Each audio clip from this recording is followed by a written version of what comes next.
La mañanera de Ángel correspondiente al miércoles de la semana en curso, miércoles 14 de abril del año 2020.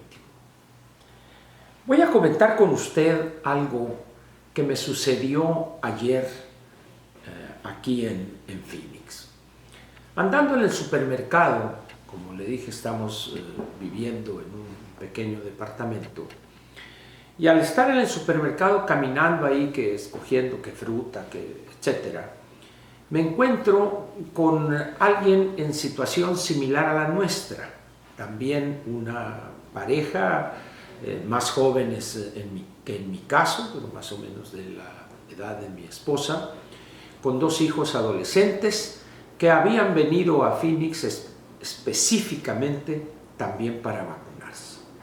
Y ya les habían puesto la primera dosis, de tal manera que ellos esperarían más o menos lo mismo que nosotros. Entonces, mientras ahí iban las señoras, platicaban y a recorrer el supermercado, el padre de familia, el pater familia y yo nos pusimos a platicar de las razones por las cuales nos habíamos venido, cada uno, etcétera, y más o menos era muy coincidente la situación. Con la diferencia que en el caso nuestro es un hogar, una familia donde hay 3 generaciones, los abuelos, la hija y el nieto, y en el caso de ellos nomás 2 generaciones, los padres y los hijos. Clase media, igual que nosotros, y al poco rato la plática cayó en lo político. Y esta persona, que por razones obvias no diré su nombre, me hizo un comentario que me llamó la atención. Me dice: mire, don Ángel, este gobierno es tan inepto que no se da cuenta que a medida que en Estados Unidos se vaya abriendo más lo que ya está abierto para que personas del exterior vengan a aplicarse la vacuna sin restricción alguna, eso va a estimular a más y más mexicanos o familias mexicanas que están en la situación nuestra, donde conviven 2 o 3 generaciones, a venirse a vacunar y harían un esfuerzo económico por hacerlo. Y este gobierno que padecemos, me dice, no se da cuenta el impacto negativo que eso significa en materia electoral. Y me dijo algo que si bien no tiene mucha ciencia, pero desde el punto de vista, vamos a decir, electoral, puede significar algunos triunfos para la oposición o derrotas para candidatos de Morena. Me dice: mire, ¿de dónde viene usted? De la Ciudad de México. Nosotros también. Me dice: ¿cómo cuántas personas de la Ciudad de México considera usted que van a hacer lo mismo que hemos hecho nosotros? Pues le digo, no tengo idea, pero si hablamos de una población de 9 millones, pensemos quizá de aquí a las semanas previas, 1 o 2 semanas antes de la elección, es decir, de aquí a un mes, 10 días, más los que ya han venido, que estemos hablando quizá de 50,000 personas. Me dice: bueno, números más, números menos, pero vamos a dejar en 50,000. ¿A cuántas personas, me dice, piensa usted que vamos a comentarles cuando nos pregunten cómo nos fue en este ejercicio o en este proyecto de venirnos a vacunar aquí a Estados Unidos? O sea, ¿a cuántas personas piensa usted que vamos a decirles, no solo nosotros, usted y yo, sino nuestras esposas y nuestros hijos? Pues dice, vamos a calcular en promedio 10 cada uno entre esto que el otro. Pues esos son 500,000 votos posiblemente, me dice.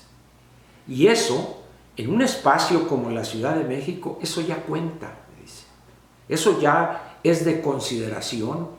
Y si estas personas o estos tantos miles están concentrados en 1, 2 o 3 alcaldías, las de más alto poder adquisitivo, me dice Miguel Hidalgo, Benito Juárez, dice posiblemente, no sé, en alguna otra, la Cuauhtémoc o alguna cosa. Piense usted, me dice, y verá usted el absurdo en que ha caído este gobierno cuando, si hubiese permitido, me dice, que algunas empresas, sea hospitalarias o cadenas de farmacias o cadenas de tiendas de autoservicio con farmacia, con personal calificado, hubiesen aplicado allá la vacuna, pagando por supuesto que el gobierno se las hubiera transferido, dice, esas personas en primer lugar nos habríamos ahorrado una cantidad, vamos a decir, no despreciable, y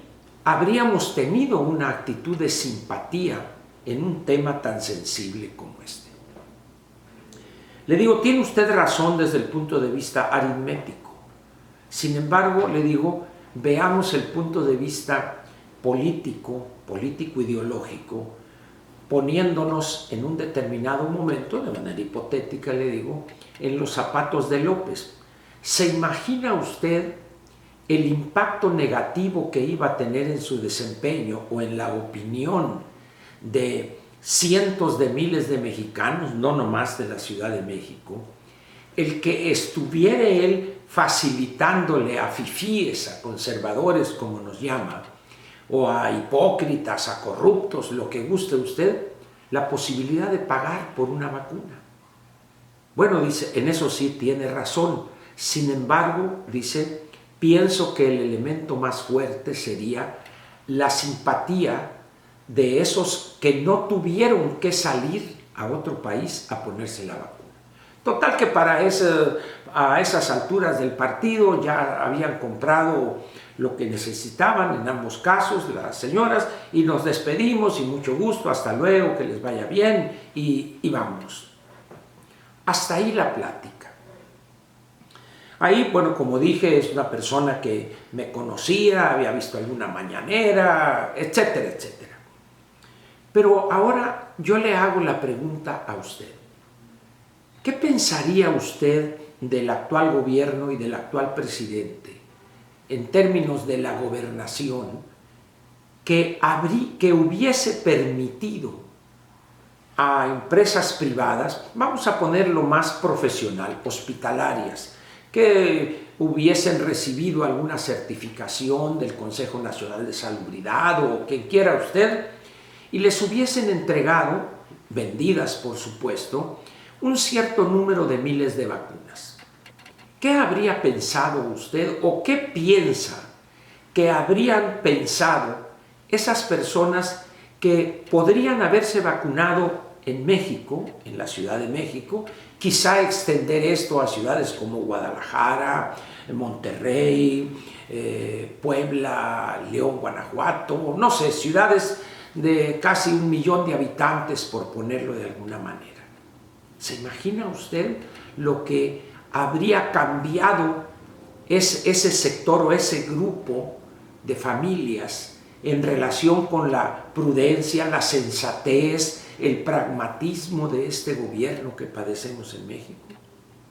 Siento yo que habría sido, es mi opinión personal, pienso que quizá habría sido una opinión favorable, y si tomamos en cuenta que esas personas tienen algunas posiciones de, no sé, en cuanto a imagen pública, en cuanto a influencia en los espacios mediáticos o en instituciones de educación superior, la academia, las artes o lo que guste usted, creo que el gobierno desperdició una oportunidad de oro para reducir el rechazo y las opiniones negativas y al mismo tiempo obtener puntos a su favor. Al menos es lo que pienso en este momento después de la plática, esta de pasillo de supermercado que tuve con esta persona de la Ciudad de México.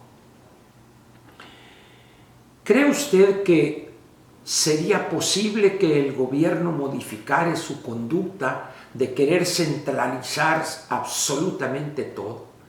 Por ejemplo, tiene guardadas creo que 6 o 7 millones de vacunas. Ahí están. O sea, ¿por qué no las ponen? No sé si por cuestiones logísticas, o vaya usted a saber por qué, o porque quieren manipular las cosas para que esté más cerca de la elección cuando hagan una aplicación masiva, etcétera, etcétera. Pero el hecho es que hay ahí 7, 8 millones de vacunas que quizá podría el gobierno disponer sin problema alguno de 1 o 2 millones de dosis, que podrían resolver problemas como el nuestro, donde están 3 generaciones, los abuelos, un hijo o una hija y 1 o 2 nietos. Alguien dirá, Ángel, es que este gobierno favorece todo lo que ya sabe usted de la 4T. Sin embargo, yo soy de la idea de que los gobiernos deben tomar o analizar las cosas en su integralidad. Efectivamente, hay personas que no podrían pagar esa vacuna, pero hay otras, miles, cientos de miles en el país, que sí podrían hacerlo. ¿Por qué privarlos de eso y ponerlos en riesgo hasta que de aquí a 2 o 3 o 4 meses les toque? ¿Y qué buscarán hacer esas familias a medida que se vaya popularizando el hecho que en Estados Unidos puede llegar ahorita cualquiera y ponerse una vacuna sin pregunta alguna? Hay una derrama económica. En ese sentido, los norteamericanos son muy prácticos y ya tienen estimaciones de lo que deja una familia o una pareja que viene a vacunarse y está un periodo, dijéramos, llegar aquí 1 o 2 días antes de la primera dosis, se la ponen y a los 2 días se va a México y luego regresa en la segunda. Parta usted de que está en total 10 días. Tiene que pagar hotel, quizás rentar un vehículo o rentar un pequeño departamento, comprar y pues ya que está ahí la señora, el shopping, etc. En ese sentido son muy prácticos los norteamericanos. Hemos recorrido nosotros de andar cuando ya me canso de leer, pues vamos a dar la vuelta y ver, es una gran cantidad de empresas hiring, contratando personal, es decir, la economía norteamericana se está recuperando. ¿Por qué en México no hacemos eso? ¿Será que estamos ante un problema complejo, dificilísimo de entender? No. Lo que sucede es que nuestro gobierno actual y quien lo encabeza tienen ideas acedas, caducas, de hace 60 o 70 años, de los años 50, 60 o en el mejor de los casos de los años 70. No observan, no analizan medidas eficaces, medidas que han enfrentado y empezado a resolver exitosamente un problema como es la vacunación, utilizando recursos del sector privado. Y podrían hacerlo no regalando. Si las personas y esas familias van a venir aquí 2 miembros o 4, van a tener que pagar, hacer un gasto, el boleto de avión, la renta de un carro, etcétera, cuando podrían pagar, y eso ayudaría a financiar la adquisición de vacunas para otros grupos. Sin embargo, nuestro presidente es un hombre de ideas de antepasado, reacio a entender que puede no estar en lo correcto, y eso lo único que genera es exponer a más mexicanos al contagio, tener más fallecimientos y generar un rechazo que se traducirá en menos votos para los candidatos de Morena. Esto fue, vamos a decir, un paréntesis a los temas normales por algo que me sucedió ayer en un pasillo de supermercado. Le agradezco su atención y lo espero mañana jueves en otra mañanera desde aquí, Phoenix, Arizona. Muchas gracias.